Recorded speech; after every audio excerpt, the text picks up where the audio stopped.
Welcome to Man Does Tech, where I solve the problems you didn't even know you had. You start by confirming the app state and permissions. Open the Play Store, update Parallel Space, and then go to Settings.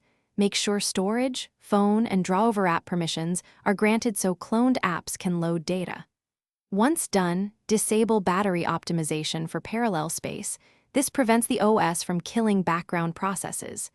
Now clear the app cache inside Parallel Space to remove stale files. These steps fix most launch failures by ensuring the environment and permissions allow apps to run.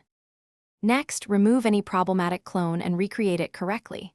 First, inside Parallel Space, delete the specific cloned app. This avoids conflicts from corrupted clone data. Then go to Android settings and clear Parallel Space cache and app data because residual settings often block launches. Reboot your device to ensure the system restarts fresh. After reboot, open Parallel Space, re-add the app, and sign in again. Doing this rebuilds the virtual instance cleanly, which usually resolves deeper loading issues.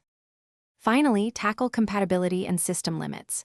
If the app still won't open, install a matching app version or APK that is known to work with Parallel Space because version mismatches can break clones. If that fails, try an alternative cloning tool. This isolates whether the issue is Parallel Space itself. Make sure to check Android 12 and newer privacy restrictions. Sometimes background launch and file access are blocked. If nothing works, uninstall and reinstall Parallel Space as a last resort. And remember to back up important app data first. Thanks for watching. If you found this helpful, don't forget to like and subscribe.